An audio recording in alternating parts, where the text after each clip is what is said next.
주요 이슈를 골라서 이해하기 쉽게 키워드로 풀어보는 뉴스픽 시간입니다. 보도국 이정은 기자 나와 있습니다.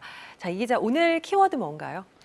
네, 억장과 어처구니로 뽑아봤습니다. 네. 역대급 장마의 피해도 전국적으로 엄청난데요. 이번 피해의 원인을 두고 정치권의 갑론을박이 이어지고 있습니다. 한 정치인은 억장이 무너진다고 말했고 또 다른 정치인은 어처구니가 없다고 응수했는데요. 네. 먼저 포문을 연 건 미래통합당 정진석 의원입니다.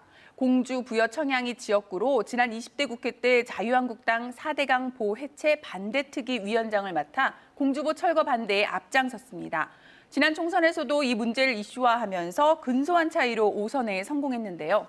섬진강 제방과 낙동강 두기 붕괴된 직후인 어제 정 의원은 자신의 SNS에 4대강 사업이 없었다면 어찌할 뻔했느냐는 얘기를 많이 듣는다며 4대강 사업이 끝난 뒤 지류 지천으로 사업을 확대했다면 지금의 물난리를 더 방어할 수 있었을 것이다. 그래서 억장이 무너진다고 썼습니다. 네. 통합당 김종인 비대위원장도 오늘 기자들을 만난 자리에서 4대강 사업에서 섬진강이 빠진 것을 두고 다행이라는 사람들이 있었는데 이번 홍수를 겪으면서 잘못된 판단이 아니었나 생각했다며 정 의원 발언에 힘을 보탰습니다.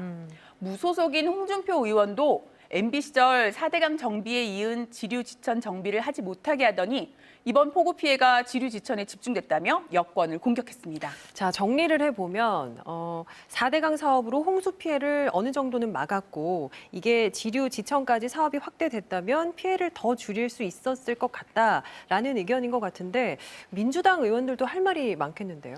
네, 통합당의 주장에 대해서 청와대 국정기획실장을 지낸 더불어민주당 윤건영 의원 곧바로 정말 어처구니가 없다고 받아쳤습니다. 네. 윤 의원 역시 자신의 SNS에서 4대강 사업의 폐해는 이미 온갖 자료와 연구로 증명됐다며 아직 재난이 진행 중인데 여당은 남 탓부터 하고 있다고 통합당 의원들을 비판했습니다.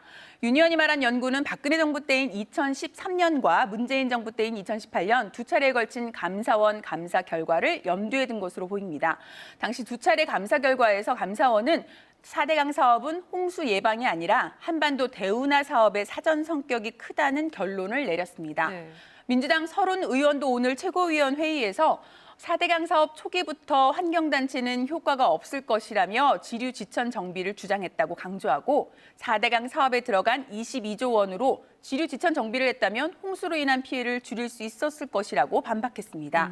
대한하천학회와 환경단체들도 섬진강 제방 붕괴는 제방 관리 부실을 원인으로 지목했고 낙동강 둑 붕괴는 4대강 사업으로 세운 합천 창녕보가 물의 흐름을 방해해 수압이 상승하면서 무너진 것이라며 보 해체를 거듭 주장하고 있습니다. 이렇게 홍수 피해 원인에 대해서 4대강 사업을 둘러싼 정치권의 니 탓 내 탓이 이어지자 문재인 대통령까지 나섰는데요. 문재인 대통령은 오늘 청와대에서 주재한 수석 보좌관 회의에서 집중호우로 인한 피해가 전국적으로 발생한 것을 두고 4대강보가 홍수 조절에 얼마나 기여하는지 실증 분석할 기회라며 댐의 관리와 4대강보의 영향에 대해서도 전문가와 함께 깊이 있는 조사와 평가를 당부한다고 언급했습니다. 4대강 사업이 중단돼 홍수 피해를 막지 못했다는 통합당 측 주장에 대해 반박 차원으로 해석됩니다. 네. 그런데요, 지금까지 홍수로 숨지거나 실종된 사람이 40명이 넘고 주택 5천여 채가 파손되면서 이재민도 7천 명에 달합니다. 여의도 면적의 90배에 달하는 논과 밭이 침수됐습니다. 정말 억장이 무너지고 어처구니가 없는 건 이런 정치권의 공방을 바라보는 수재민이 아닐까 생각해보게 됩니다. 지금까지 뉴스픽이었습니다.